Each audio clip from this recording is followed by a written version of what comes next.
You are Locked On Ole Miss, your daily podcast on the Ole Miss Rebels. Part of the Locked On Podcast Network, your team every day.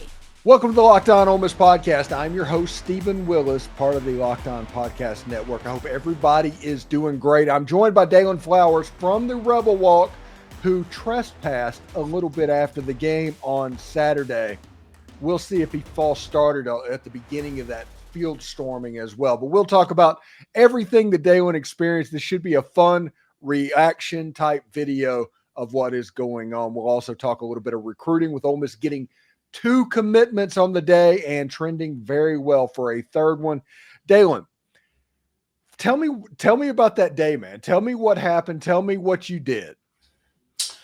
Man, just a weekend that kind of epitomizes what college football is and can be and what it should be. Just a fantastic weekend all around. I got to the Grove at about 9 a.m., visited my usual tents, got to see a lot of people that haven't seen in a while. They were in town for this big game. You met Josh? Yeah, I met Josh. Man, Josh was actually at his radio tent, and I stopped by. He walked past me. I'm like, that face and voice just sounds and looks really familiar. And I couldn't put my finger on it first, but then when I heard him talking a little bit more, I'm like, I know who that is. So meeting Josh was incredible. And we chatted, of course, just about the atmosphere and the experience and what to kind of expect before the game had started.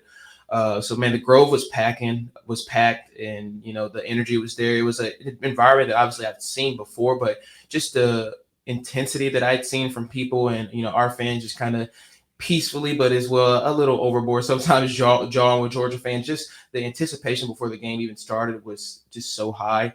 And getting into the stadium, just a fantastic job by the media team and whoever controls the music and those things. Just a fantastic atmosphere. You know, that's something that I really had called for throughout my shows throughout this past week, just for fans to show up early and make a lot of noise. And the atmosphere lived up to the hype.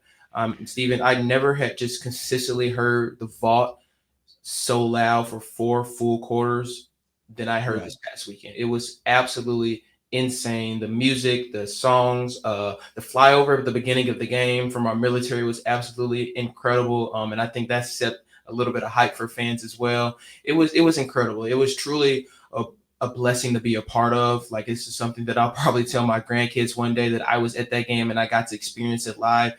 That was a definition of what the mecca of college football should be. And I hope that doesn't deteriorate for the Vaught. I think that's an atmosphere that the Vaught needs to continue to be like every single time we have a home game, because my goodness, it was just incredible to be a part of.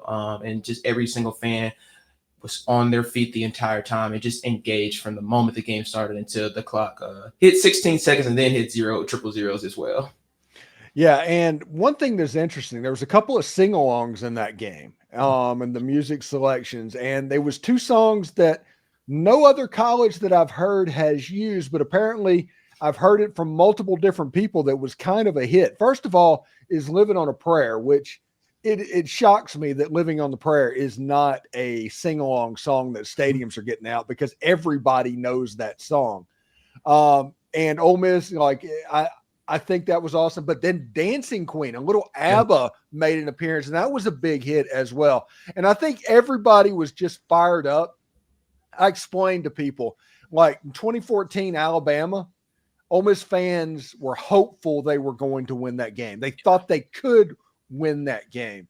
Whenever Ole Miss played LSU, they just wanted to win that game. If they could somehow get it, that would be awesome. In this Georgia game, every impression that I got from Ole Miss fans is they thought they were going to win that game.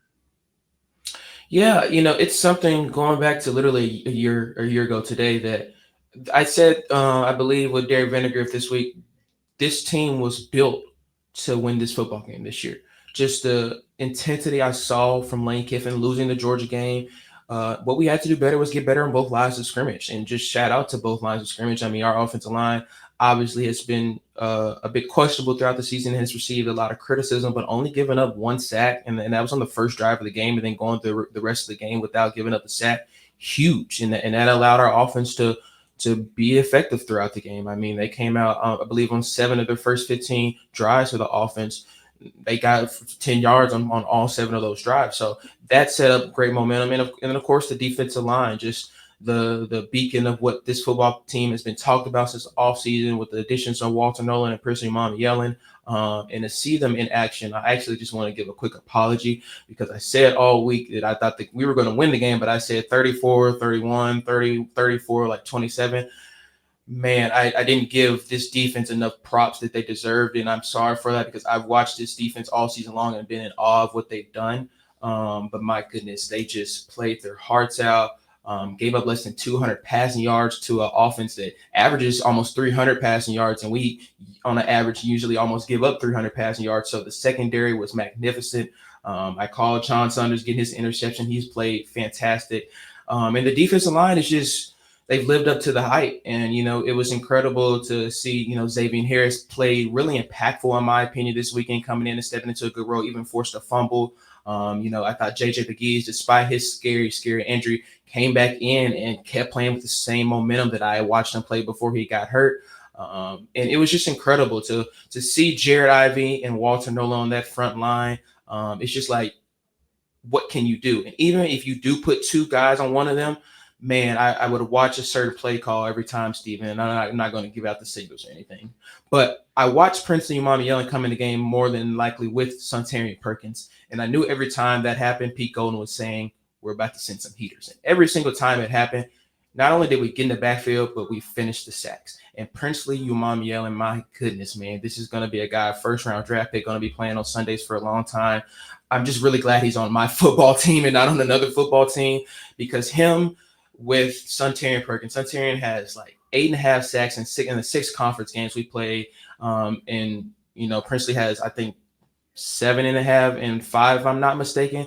That is ridiculous for those 2 guys to be on the same team with the amount of talent and threats we have surrounding them as well. I genuinely don't see how any offense can't be afraid playing the team, because you can scheme and watch film as much as you can, but when you just have straight up dogs and talent on your defense like we do, man, oh man, just it's definitely just a blessing to be able to say that Ole Miss has one of the best defenses in the country.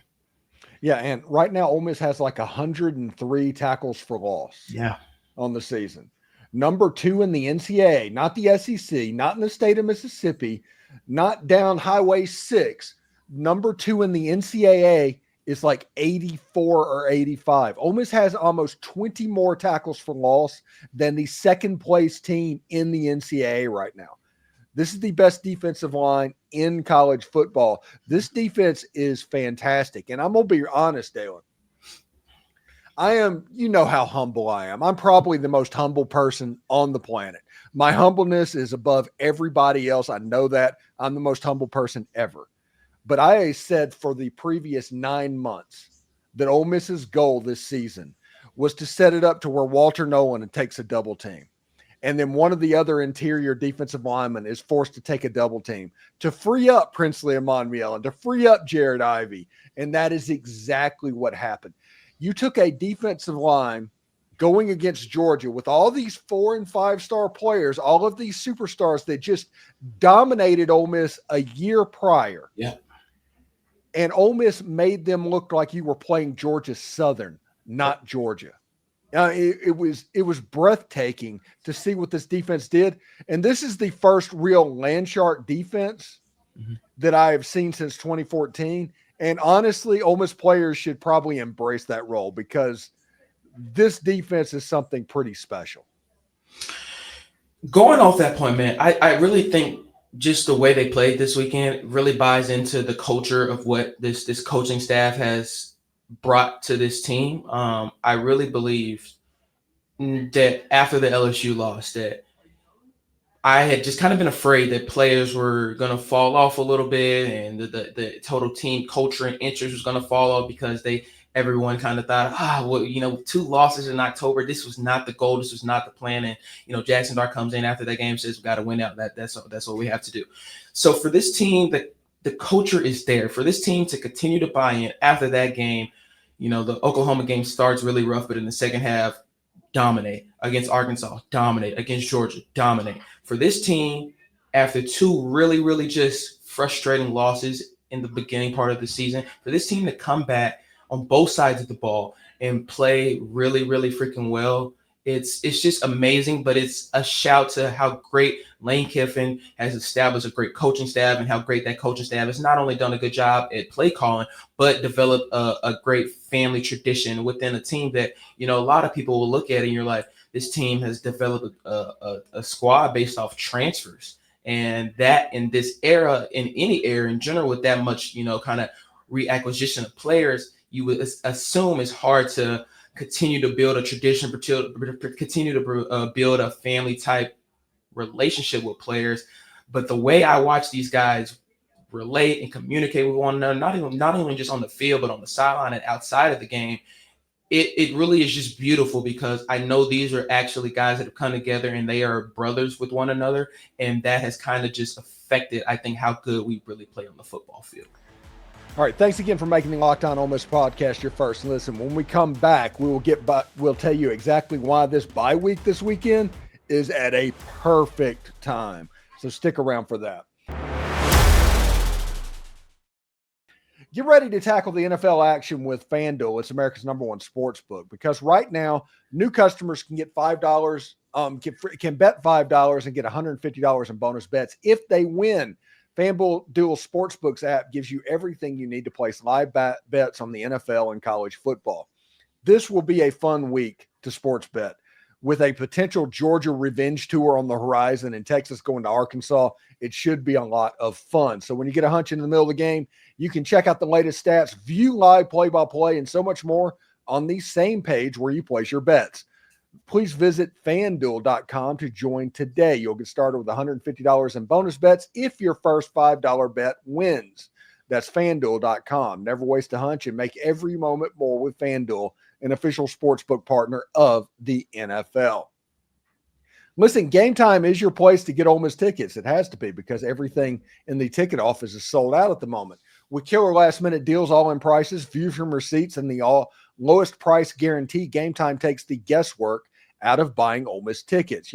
There's not a bad seat in the pavilion in Vaught-Hemingway Stadium, but Game Time allows you to see what the view from that seat would look like before you buy the tickets. They have the lowest price guarantee, event cancellation protection, job loss protection.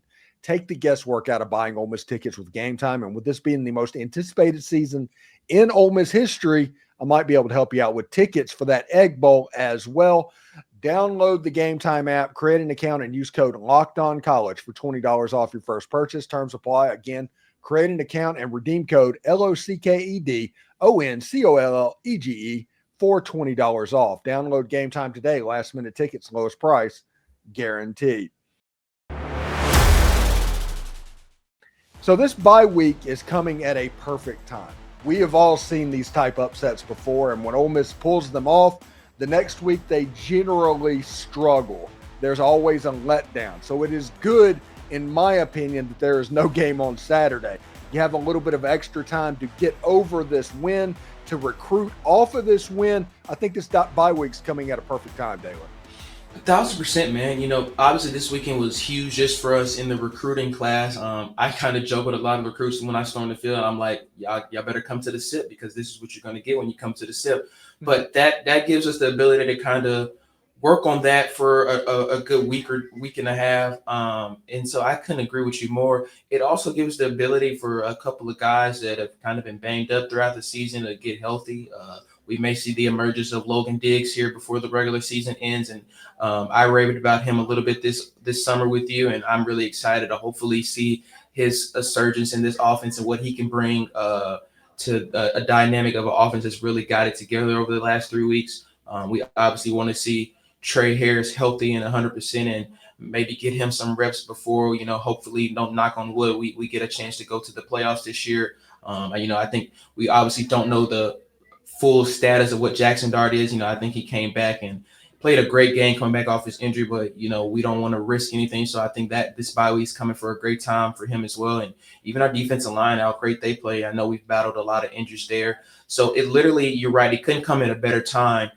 And as well, we get to build on this momentum and build on this confidence, but gives us a week to, I know this Florida team is looking really iffy at times. And I would expect DJ Lagway to come back and play against us when we go to Gainesville, but Gainesville is not an easy place to play. And so I'm really glad that this bye week is happening right now, and it gives fans to just enjoy this Georgia win a little longer as well, instead of having to only get a couple days to enjoy it and then worry about the next game and then put everything into the next game. So Ole Miss has gotten 2 commitments today. They got their first commitment for the 2026 class in I forgot his name. It was hard to pronounce. If you can look that up, Daylan, I'd appreciate that. It just slipped my mind real quick. Zion Legree, I believe. Zion Legree out of Pensacola, Florida. He's out of Fort Walton Beach, Choctawhatchee High School. Really good player. He's an athlete. Tomorrow on the podcast, you'll have video from Zion Legree, as well as the commitment that flipped over from Auburn. I forgot all of their names all of a sudden. These old things. What is his name? Because the reason that I am so scatterbrained right now is on Twitter, Kelvin Bolden is posting "not done yet" with the eyeball things, and it says it will all make sense soon.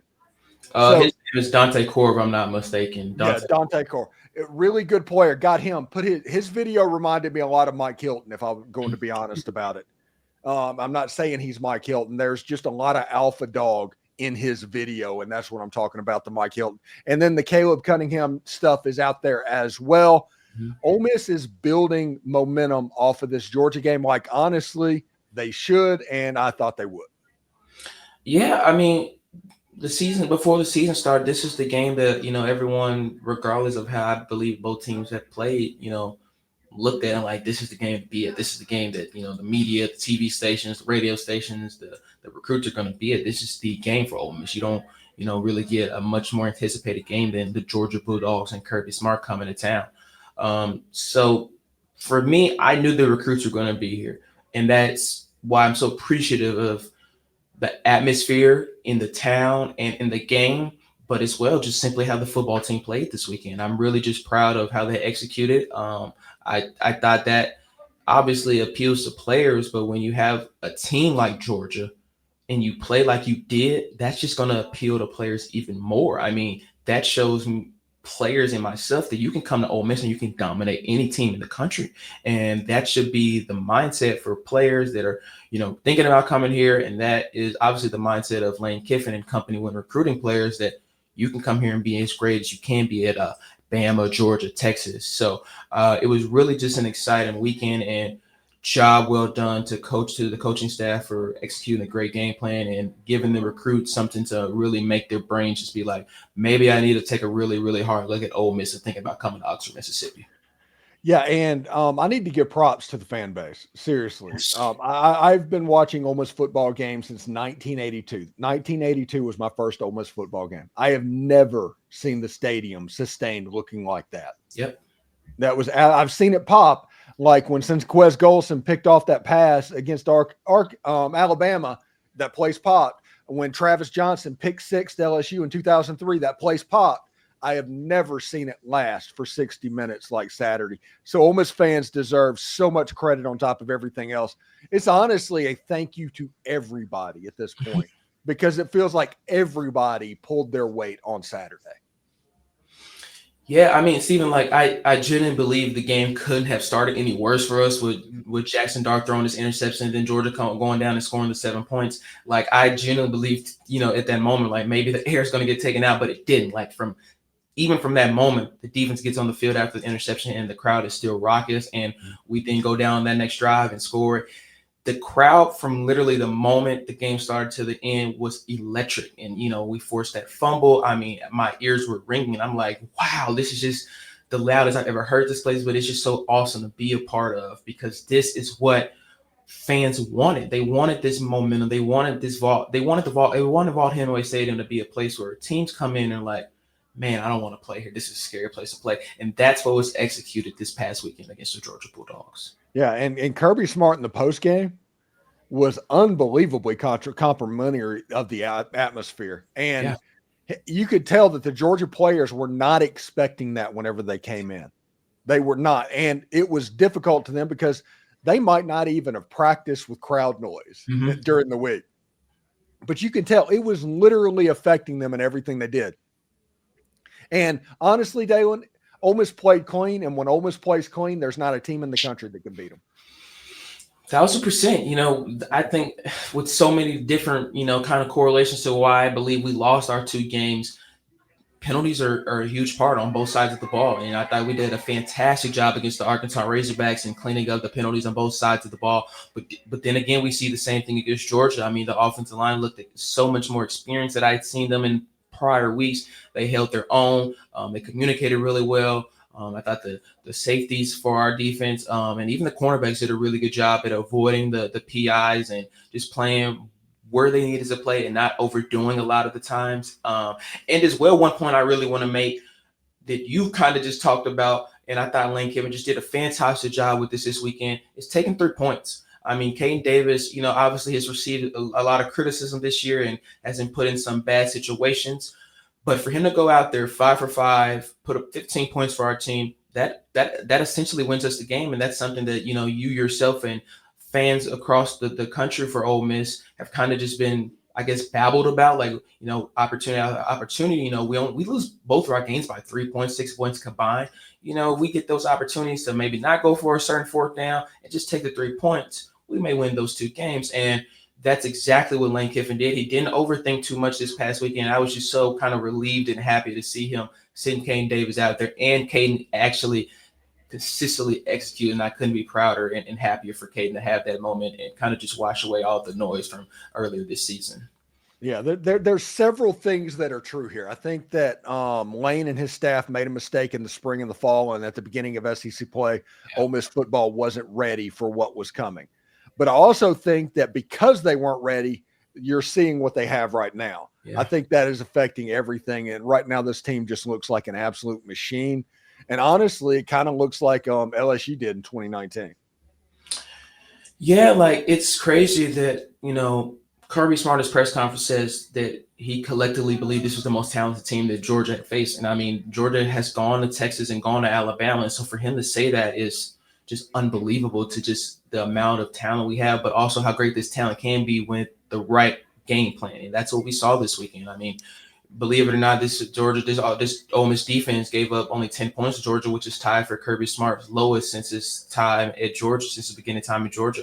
I mean, just the amends that, that's why I respect Kirby Smart so much. The amends that he gave this football team, this crowd, this Oxford community was so respectable. But this is a team that is peaking at the right time. And this is a team that, I mean, for goodness sake, we've all believed had the talent to do it. It's just, but they actually go out there and execute it. And right now they're executing at a high level. And there's no better time getting ready to go in the final stretch of the season and hopefully have high aspirations and making the playoffs and doing damage in the playoffs. There's no better time to be peaking right now. Thanks again for making the Locked On Ole Miss podcast your first listen every day. We're free and available wherever you get your podcast, including YouTube. We're part of the Locked On Podcast Network, your team every day. Daylan Flowers from the Rebel Walk, also from the Daylan Show. Check that out wherever you get your podcast as well. Daylan, what do you got going on this week, buddy? Man, a few interviews with some players and some events and packing up to go home this upcoming weekend, go to Arkansas. Just so I know we got a bye week, go spend some time with family. And shout out to Austin Simmons, hopefully in the works of getting an interview with him. The kid just looked amazing coming out there in that drive and delivering really, really well. Couldn't be prouder for him and happier for him to have that moment to actually go out there and I guess really just silence a lot of haters that thought he, was going to go out there and screw this up. But shout out to Austin, man, and just how big his drive was and kind of continuing the momentum for what we needed to come out and win that football game. All right, Daylan, you have a good one, buddy, and we'll talk to you next week and get ready for the Florida Gators. Absolutely, man. Howdy toddy, y'all.